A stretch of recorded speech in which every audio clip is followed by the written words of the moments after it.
Si Denise Halliwell ay isang guro sa Gulf Coast. Inampun niya ang dalawang lalaki mula sa Central America. Si Carlos, ang kanyang unang anak, ay inampun mula sa Guatemala. Si Angel naman ay mula sa Honduras. Noong 2015, tinawag ang mga deputies nang tumakas sa bahay ang kanyang bunsong ampon na si Angel. Sa kalaunan ay bumalik ang bata, ngunit sa panahon ng paghahanap, ang mga kinatawan ay naalarma sa kanilang nakita sa sambahayan ng Halliwell. Sinabi ng opisina ng Citrus County Sheriff na si Angel Halliwell ay nakaimbak sa isang maliit na silid, na nakabold ang pinto mula sa labas at nakasara ang mga bintana. Sinabi ng mga kinatawan na siya ay malnourished at binigyan ng balde para gamitin bilang banyo. Inaresto ng Citrus County Sheriff's Office si Denise dahil sa pang-aabuso sa bata. Nilagyan nila ng cuff si Denise at dinala siya sa kulungan ng county. Nang pumutok ang balita, sinabi ng lokal na sistema ng paaralan kay Denise na hindi na siya makakabalik sa kanyang mga estudyante. Ngunit natukoy ng hukom ang isang psychiatric na kondisyon na maaaring naging sanhi ng problema, kaya kailangan itong tingnan ng mga abogado upang matiyak ang angkop na proseso, at sa huli ay walang mga kaso na isinampa laban kay Denise at bumalik siya sa pagtuturo. Naging ward ng estado si Angel. At sinasabi ng mga source sa ITIM, ang kanyang mga sumunod na foster home ay nakaranas ng parehong mga paghihirap na naranasan ni Denise. Sinasabi ng mga psychologist na ang mga batang may RAD ay maaaring makita bilang walang kabuluhan at hindi emosyonal. Sila ay kilala rin na humahampas sa mga hayop, ibang tao, at sa kanilang sarili. Ang ilang mga psychologist na nakausap ng ITIM ay nagsasabing ang paghihiwalay na nag-aalis ng lahat ng stimulus ay minsan ay epektibo sa pagpapatahimik sa bata sa kanilang biglaang paglabas ng malakas na emosyon. Isa itong pamamaraan isang pagtatangka na baguhin ang mapanganib na pag-uugali. At habang pinapanatili ang isang bata na nakalok sa isang maliit at nakapaloob na lugar ay maaaring mukhang sukdulan o malisyoso, ngunit si Denise ay kumonsulta sa mga doktor at sa kanyang lokal na pastor tungkol sa pagsubok nito, gayunpaman ay tila walang gumagana. Si Denise Halliwell ay inalis sa anumang maling gawain sa kaso, at sinisikap na magpatuloy sa kanyang buhay, kasama ang kanyang isa pang ampon na anak, si Carlos. Si Carlos ay mahusay sa scholastic at athletic.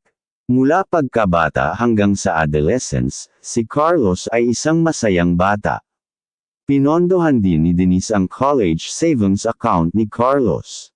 Hanggang sa naging 11 taong gulang si Carlos Halliwell nang ubusin niya ang kanyang buhay sa alkohol at droga, pag-abuso at pag-eksperimento sa marijuana, cocaine, ecstasy, acid, methamphetamine at mga derisetang tabletas. Noong Enero taong 2019 pinatalsik si Carlos Halliwell sa paaralan, ngunit hindi ito nalaman ni Denise Halliwell hanggang Mayo. Noong mga oras ng gabi ng ika-13 ng Hulyo taong 2019, natagpuan si Denise ng adoptive na anak niya, ang 17 anyos na si Carlos, sa kanilang tahanan sa Florida sa lakefront at tumawag si Carlos sa 911. Nang dumating ang mga unang room response sa pinangyarihan ng krimen, natagpuan nila ang dating guro ng paaralan, sa kanyang silid na may palakol na nakalagay pa rin sa likod ng kanyang ulo. Sinabi ni Carlos na siya ay natulog at ginaisang ng mga tumatahol na aso, at natagpuang patay si Denise. Gayunpaman, walang mga palatandaan ng isang break-in sa bahay. Habang iniimbestigahan ang pagpatay kay Denise Halliwell, ang mga detective ay nakatutok kay Carlos ngunit nangangailangan sila ng ebidensya upang gumawa ng hakbang laban sa kanya. Nagawa ang breakthrough nang matagpuan nila ang iPhone ng 57 anyos na biktima at 3 CCTV camera, na tinanggal mula sa bahay, sa ilalim ng lawan na kalapit ng kanilang bahay.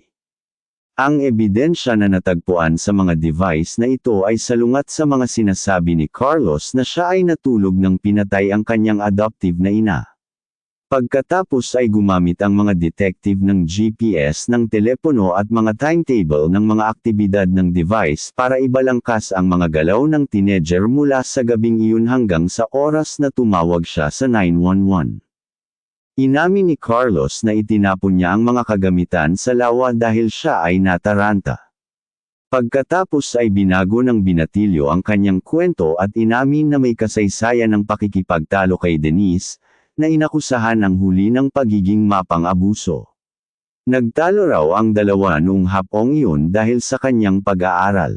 Sinabi niya na ang kanyang adoptive mother ay malapit nang huminto sa pagbabayad para sa kanyang pag-aaral dahil nais niyang ituloy ang teknikal na kolehiyo sa halip na isang 4 na taong degree, na nais ni Denise para kay Carlos.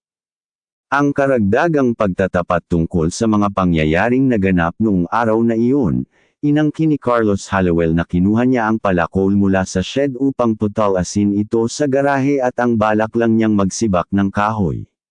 Ngunit ang sumunod na naalala niya ay ang pag-akyat sa kwarto ni Denise at pananatili sa may pintuan. Sinabi ng binatilyo na siya ay nag-blackout pagkatapos noon at nagising na lamang upang makita ang kanyang adoptive na ina na may X na naka-embed sa kanyang ulo. Noong 2021, si Carlos Hallowell ay napatunayang nagkasala ng sinadyang pagpatay at sinintensyahan ng habang-buhay na pagkakakulong na may pagrepaso ng sentence pagkalipas ng 25 taon.